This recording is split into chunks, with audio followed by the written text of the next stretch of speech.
अस्सलाम वालेकुम। औज़ु बिल्लाहि मिनश बिस्मिल्लाह। आज का लेक्चर जो है हमारा ट्रिग्नोमेट्रिक फंक्शन के साथ डील है कि न्यूमेरिकल इंटीग्रेशंस के अंदर जब हम ट्रिग्नोमेट्रिक फंक्शंस या हाइपरबोलिक फंक्शन के साथ डील करते हैं तो थोड़ा सा कैलकुलेशन के अंदर डिफरेंस आता है। तो क्या आता है उसको हम जो है यहाँ पर आज चेक करेंगे कि वो हमारे पास क्या सूरत हाल यहाँ पर लिखी जाती है। तो इसके अंदर देखेंगे हमारे पास ये है कि एक सवाल हम करते हैं जिससे ये बात फर्क वाज़ेह होगा कि ट्रिग्नोमेट्रिक फंक्शन और हमारे पास दूसरों में क्या फर्क लाई करते हैं और इस फर्क को आपने एग्जाम में भी कंसीडर करना है। ये नहीं कि आपने इसको समझना है कि ये गैर अहम है, क्योंकि एग्जाम में ये नहीं मालूम होता कि वो कहाँ से आएगा क्वेश्चन। इसमें भी बड़े पॉइंट्स हैं। एक पॉइंट तो ये हम करते हैं एवेलुएट। इस पॉइंट्स को जरा गौर से सुनना यहाँ पे, जो अभी हम बाद में इस लेक्चर में करेंगे। 0 to π/2 e raised to power sin x into dx, इसको हमने एवेलुएट करना है। अब जरा गौर करें बाई, पहले हम लिख लेते हैं क्वेश्चन कि हमारे पास सिम्पसन्स 3/8 रूल, सिर्फ एक रूल बताया। पहली बात तो ये, तीनों बता देता तब भी कोई फर्क ना पड़ता।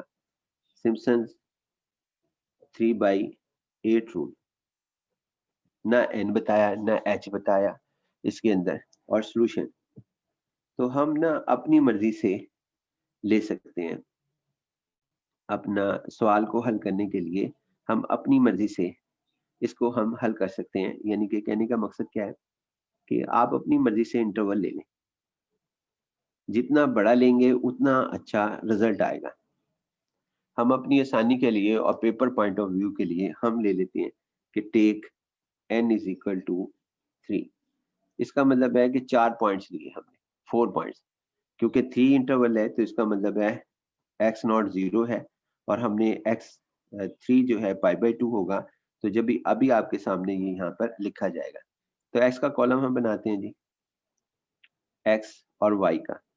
दूसरा ये कि जो इसमें अहम पॉइंट है वो ये है कि जब भी ट्रिग्नोमेट्रिक फंक्शन आ जाए, sin x आ जाए, tan x आ जाए, cot x, secant x, या sin इनवर्स x आ जाए, या cos इनवर्स x आ जाए, या tan इनवर्स, इसी तरह बाकी secant इनवर्स आ जाए, तो उसके अंदर आपने अपने कैलकुलेटर को रेडियन में कर लेना। ये पॉइंट बड़ा अहम है कि आप अपने कैलकुलेटर को रेडियन में करेंगे। और मैंने ये n को खुद लिया, इसमें नहीं दिया था। अगर ना दिया हो तो तब भी आप जो है वहां पर अपनी मर्जी से सिलेक्ट कर सकते हैं। मैं ये कहूंगा अगर ना दिया हो तो n इज इक्वल टू 3 लेंगे और फंक्शन दिया हुआ, सूरत हाल ये है। टेबल नहीं दिया हुआ था इसमें, यहाँ से लेके यहाँ तक सवाल था, ये यहाँ से यहाँ तक ना टेबल है, ना n है, ना h है। सिर्फ हमारे पास अपर लिमिट 0 है और लोअर लिमिट, अपर लिमिट π/2 है और लोअर लिमिट 0 है हमारे पास, बस और कुछ भी नहीं। ना इनको बताया हमें, और ये कह दिया कि सिम्पसन 3/8 रूल से काम करें।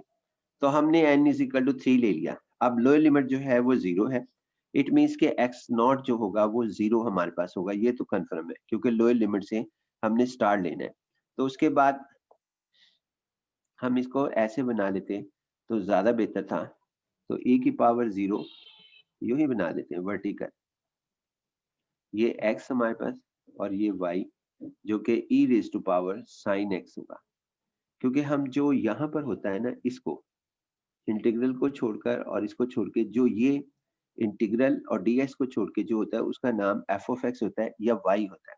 अब यहाँ पे x की वैल्यू जो है वो हम x नॉट की वैल्यू पहले 0 लेंगे। क्यों लेंगे? क्योंकि इसकी लोअर लिमिट 0 है। तो y नॉट हमारे पास ये होगा e की पावर साइन 0, जो कि आपके पास 0 होगा। फिर उसके बाद x1 लेंगे हम, x नॉट प्लस h, जो कि हमारे पास फार्मूला है। तो 0 प्लस आगे उसके बाद h तो है ही नहीं हमारे पास, तो फिर h कैसे निकालेंगे? h यहाँ से फाइंड आउट करेंगे। h होगा जी हमारे पास, h हमारे पास होगा h is equal to b minus a over n। तो हेयर आपके पास क्या कहते हैं, a जो है वो 0 है और b जो है वो आपके पास π/2 है, और हमारे पास n जो है वो हमने सपोजिशन ली हुई, मफरूजा है फर्स्ट किया हुआ है हमने तो वो 3 है। n जो है वो आपके पास 3 है, n3 आपके पास है।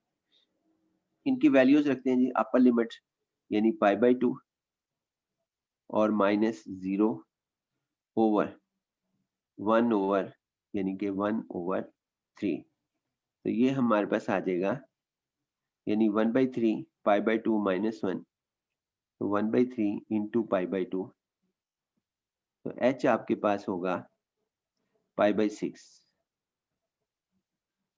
π/6 है h हमारे पास, तो 0 प्लस x नॉट की वैल्यू 0 प्लस h π/6 हमारे पास आ गया π/6। और y1 हमारे पास फिर होगा e raise to power sine π/6, जो कि आपके पास 1 पॉइंट, आप उसके कैलकुलेटर पर रेडियन पे जब आप करेंगे तो ये हमारे पास आ जाएगा 6 और उसके बाद 1.6487। इसी तरह फिर x2 आएगा, x1 प्लस h, जो कि हमारे पास बनेगा π/6 प्लस π/6 और ये हमारे पास बन जाएगा π/3 x2। तो इसके अगेंस्ट y2 हमारे पास हासिल होगा e raise to power sine π/3 और π/3 अब हमारे पास आ जाएगा, यानी रेडियन के तहत। कैलकुलेटर को बार बार कह रहा हूं कि रेडियन में करना है, डिग्री में ना करना, क्योंकि ये जितने भी फार्मूले हमारे पास ड्राइव होते हैं वो फार्मूले अमूमन रेडियन के अंदर होते हैं। फिर उसके बाद x3, ये सब में हमने किया था, ये हमने इंटरपोलेशन में भी ये फार्मूले अप्लाई किए थे, x2 = x1 प्लस h। इसी तरह ये हमारे पास x2 प्लस h, तो x3 हमारे पास आ जाएगा π/6, आपके पास क्या कहते हैं π/3 x2 की वैल्यू और π/6 एलसीएम लेंगे तो फिर हमारे पास x3 हासिल होगा। ये क्या नाम है, x3 एलसीएम लेने के बाद हमारे पास π/2 हासिल होगा, क्योंकि ये हमारे पास 6 लेंगे, 6 pi plus 2 pi plus pi 3 π/6 जो कि π/2 बन जाएगा। इसका मतलब हुआ कि y3 हमारे पास होगा इसके अंदर e raise to power sine, क्योंकि फंक्शन ये है x, जो x होगा वहां पर हम ये लिख देंगे, तो π/2। तो e रेज टू पावर आपके पास साइन 90 जो है वो 1 होता है, तो आपके पास इधर बन जाएगा e रेज टू पावर 1, जो कि हमारे पास 4 डेसिमल तक 7183। देखिए इसमें डेसिमल प्लेसेस भी नहीं दिया हुआ, इस सवाल के अंदर डेसिमल प्लेसेस भी नहीं दिए हुए, कि डेसिमल प्लेसेस भी नहीं दिए हुए, ना डेसिमल प्लेसेस, ना n दिया हुआ, ना h दिया हुआ, तो हम n अपनी मर्जी से रखेंगे। इसी तरह अगर आप किसी और क्लास के अंदर ये इस किस्म का न्यूमेरिकल इंटीग्रेशन का सवाल कर रहे हो जिसमें ना n हो ना h हो और ना ही क्या कहते हैं आपके पास क्या कहते हैं मिसिंग हो, यानी n h और ये ज्यादातर मिसिंग होता है, तो उस सूरत हाल के अंदर आप n भी अपनी मर्जी से डिसाइड कर लेंगे, h ऑटोमेटिकली हो जाएगा। अगर h अपनी मर्जी से डिसाइड करेंगे तो n ऑटोमेटिकली हो जाएगा। जैसा ये देखें ना, ये h है, अगर n जो है h डिसाइड हो गया तो n मालूम हो जाएगा, क्योंकि b और a की वैल्यू मालूम है, या n आप अपनी मर्जी से रख लेते हैं तो तब ये मालूम हो जाएगा। हमने यहाँ n नहीं था, हमने n को अपनी मर्जी से 3 रख लिया से, यानी कि हमने इसको मफरूजे के तौर पर लिया, और उसके बाद ये हमने टेबल जो है वो हमने कैंसिल इसलिए कर दिया कि हमने वर्टिकल टेबल जो है वो बनाना पसंद किया। सेकंड आपके पास क्या कहते हैं, जब ये हासिल हो जाए और ये 4 है और पॉइंट्स 4 है, इसके अंदर पॉइंट जो से ये 3 है, तो पॉइंट जो से होंगे इसमें ऑटोमेटिकली 4 पॉइंट्स होंगे। 4 पॉइंट्स का सवाल होगा, देखें ये 4 ही हैं, x0 1 point, second, third, fourth, ये हमारे पास हो गया, ये 4 पॉइंट्स हैं, 1 2 3 और 4 हमारे पास है। तो लिहाजा ये और ट्रिग्नोमेट्री के जरिए हमने किया। अब हमने करना है इसके अंदर सिम्पसन रूल, यानी आप इसके अंदर सिम्पसन 3/8 रूल का फार्मूला लिखेंगे। तो हमारे पास सिम्पसन 3/8 रूल, सिम्पसन 3/8 रूल हमारे पास लिखा जाएगा। तो सिम्पसन 3/8 रूल हमारे पास क्या है जी, सिम्पसन 3/8 रूल हमारे पास ये है कि पहले उसका जनरल फार्मूला लिख दें। मैं हमेशा एडवाइस करूंगा कि आप जनरल फार्मूला लिखा करें। तो इन जनरल हमारे पास इन जनरल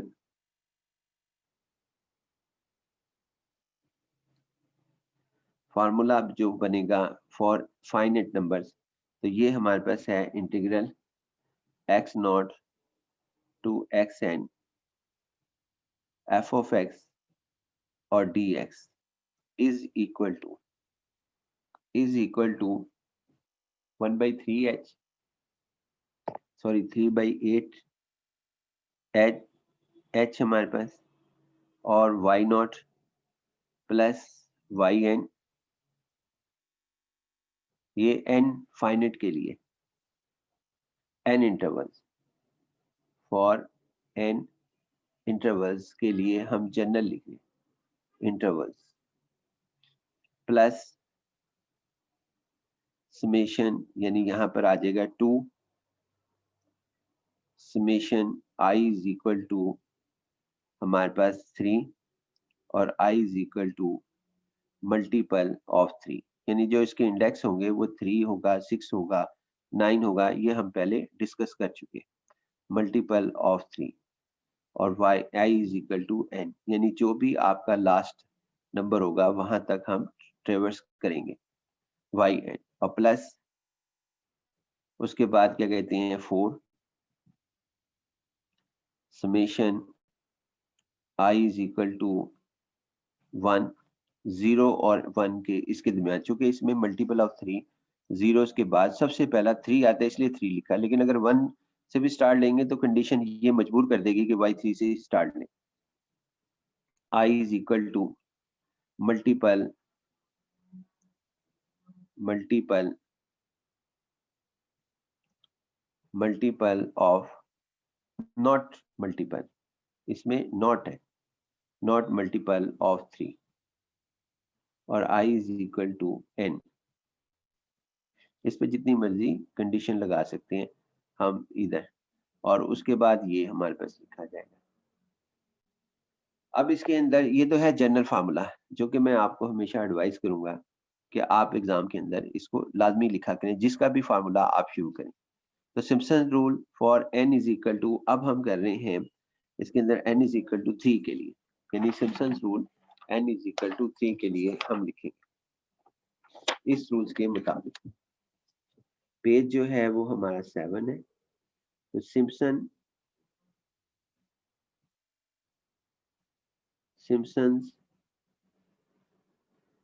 3/8 रूल,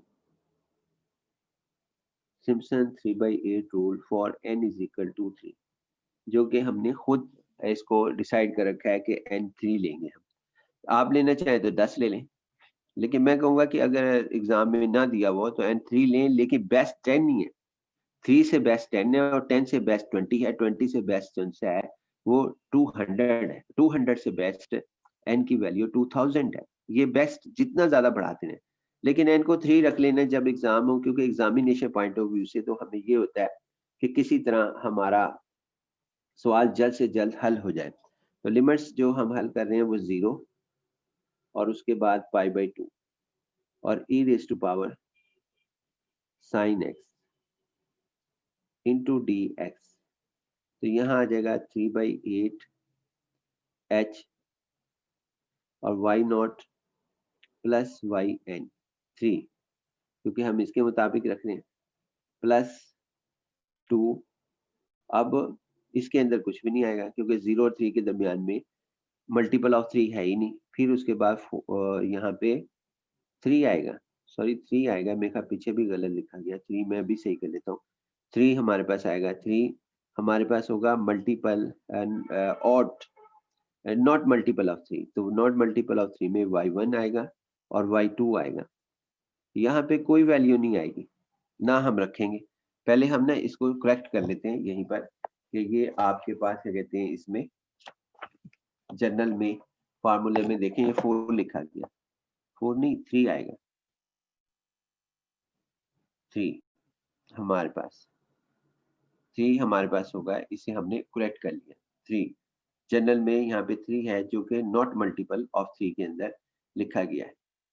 अब हम आते हैं जी इसके अंदर, इसी पर टेबल भी सामने रखना पड़ेगा हमें, लिहाजा टेबल का पेज भी ओपन कर लेते हैं। अब हमारे पास ये है कि इनकी वैल्यूज रखनी 0 से π/2 और sin x e raise to power और इंटू dx 3/8 और h हमारे पास आया था h हमारे पास था π/6, तो यहाँ पर π/6 और y0 की वैल्यू ये हम रख रहे हैं 0, y0 वैल्यू 0 हमारे पास है 0 और y3 की वैल्यू हमारे पास ये है 2.7183 जो कि हमने इस सवाल के अंदर 4 डेसिमल तक काम किया, प्लस उसके बाद 2 में कुछ भी नहीं आएगा, बेशक 0 लिख लें, मैं तो इसके हक में भी नहीं कि 0 लिखें, लेकिन चलें यहाँ पे 0 लिख लेते हैं, कुछ ना लिखने से बेहतर 0, क्योंकि वो उसकी टर्म्स को खत्म करना है।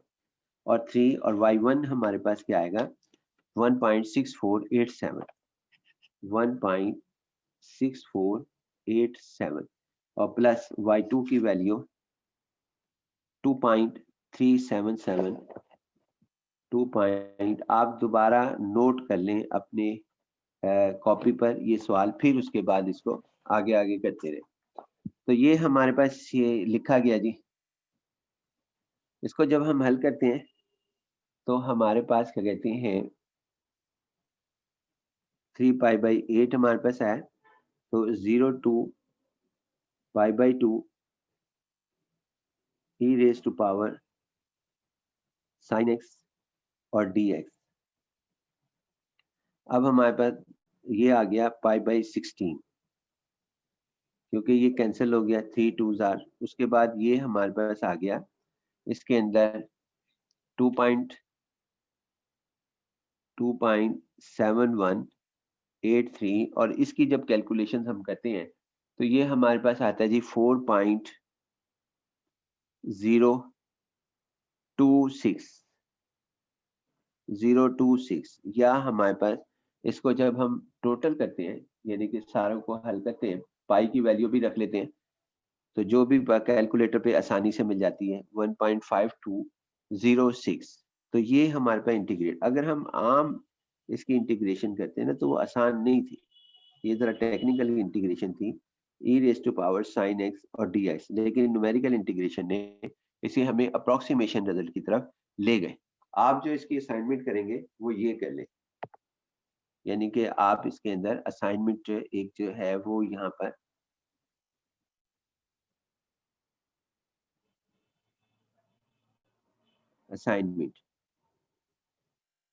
असाइनमेंट में आप इसके अंदर ये कर लें 0 to हमारे पास आ जाएगा 0 to पाई कर लें e raise to power cos x और dx एवेलुएट, और यहाँ पे मैं n को दे रहा हूँ कि n जो है वो हमारे पास 8 कर लें, 8 इस दफा 8 करें, n इज इक्वल टू 8 और बाई हम जो करेंगे वो ट्रेपेजॉइडल रूल तीनों मेथड से करेंगे, ट्रेपेजॉइडल रूल और नंबर 2 सिम्पसन्स रूल।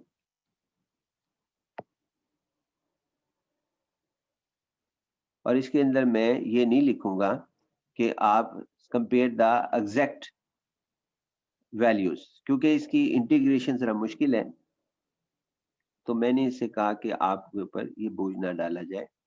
तो हमारे पास ये सिम्पसन्स रूल यानी 1/3 रूल, और उसके बाद तीसरा हमारे पास सिम्पसन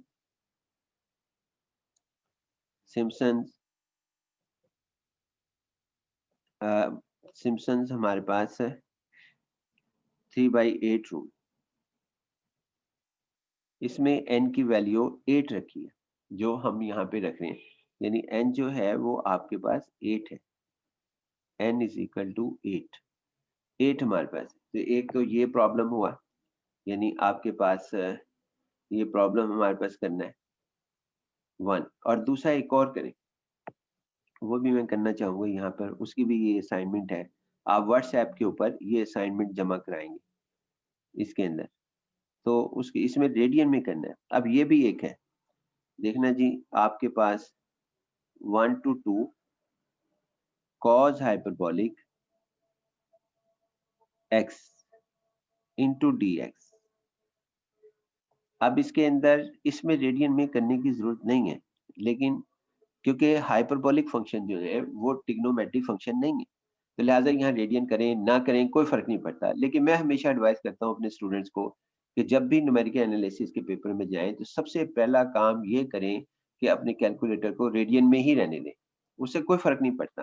अच्छा जी, अब यहाँ पर n इज इक्वल टू 10 कर दें और take h is equal to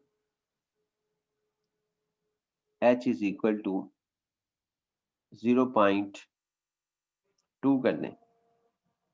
ये आपने इस तरह करना है और तीनों से करना है, ट्रेपेजॉइडल रूल से भी, ट्रेपेजॉइडल रूल, और उसके बाद दूसरा सिम्पसन रूल, सिम्पसन रूल, और तीसरा हमारे पास Simpson 3/8 rule.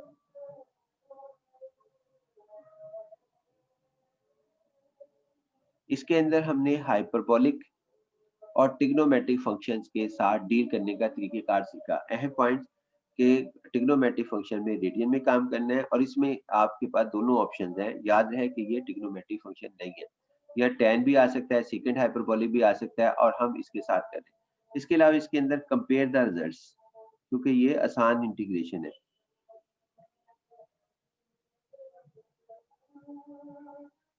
With exact solution, बाकी इंशाल्लाह नेक्स्ट लेक्चर में with exact solution, with exact solution के साथ आप काम करेंगे। कॉज हाइपरबोलिक की इंटीग्रेशन होती है, जुबानी बताता हूँ, साइन हाइपरबोलिक, और इसमें नेगेटिव नहीं आता हमारे पास। आप इसको कॉपी पे नोट भी कर लें सारे लेक्चर को। अल्लाह हाफिज।